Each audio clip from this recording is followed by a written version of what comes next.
Corinthians 7:17-20.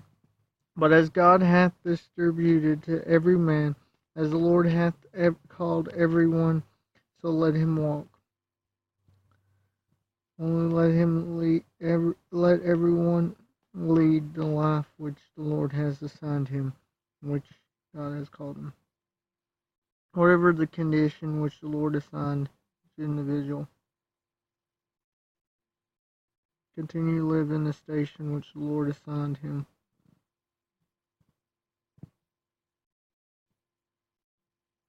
I would add this, that each one should fill the place that God has assigned him. Now, this isn't saying, okay, I'm in a place, if it's sin, God ain't assigned us there, we've assigned ourselves there. This is more, okay, and this also isn't saying that God don't call people to leadership, because he does. And he doesn't, okay, I'm a leader, I was always a leader. No, you become a leader. What this is saying is, this person's got this position, I must have it, type of thing. Be content where God has us. If we're to move position as God, if God leads us to move position, then the assignment's changed. We're not in the same assignment anymore. We're not in the same condition. He's the one that's changing it. We're not to be the ones changing it, is what Paul's saying. You want to strive to do more. You want to strive to this role. That's good. Wait for God to bring it to you. Don't get it yourself. And so ordain in all the churches, assemblies, or teach in all the congregations, rule and lay down in every church. This rule I lay down in every church. Is any man called, being circumcised, already circumcised? Let him not become uncircumcised. Don't let him remove the mark of circumcision. Don't let him not try to disguise it, and face it. What he's saying is here, don't hide the fact that you've been circumcised. Now, this ain't saying go show people and reveal it to them, but don't. And in a way, this goes into the context, okay, God's brought us from this. Don't be afraid of the past God's brought you from.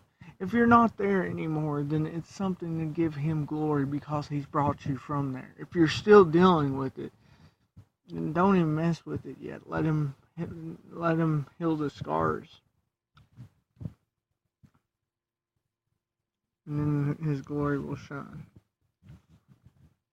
Is any called uncircumcision, let him not be circumcised. So what he's saying is here, circumcision is coincidental to salvation. But if you've done it, then don't pretend you haven't. Don't act as if you hadn't.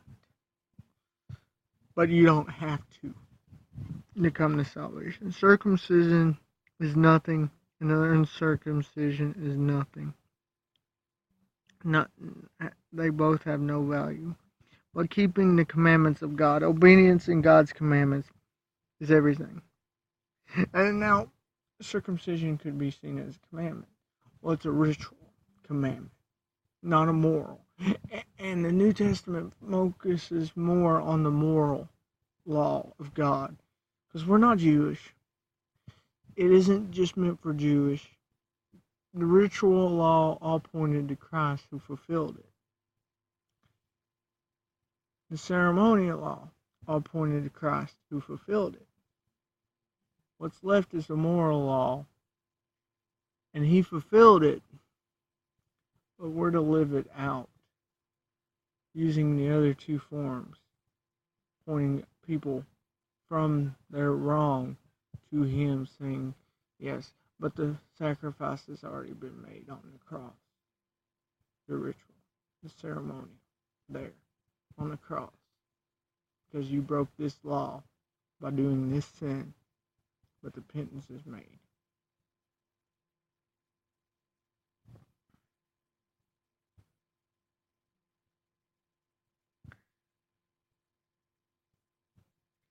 The fact that circumcision was inconsequential meant that God didn't just favor Jews. Salvation wasn't just for the Jewish people anymore, is what that meant. Let every man abide in his same calling, wherein he was called. Condition of life he was called.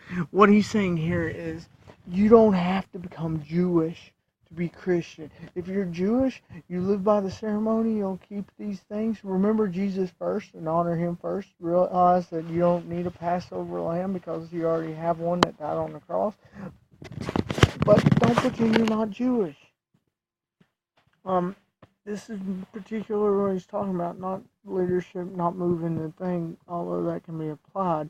What he's talking about is we shouldn't pretend to be somebody we're not. It isn't saying we shouldn't let him make us into somebody we're not, because we should. We should make him, let him make us into somebody better.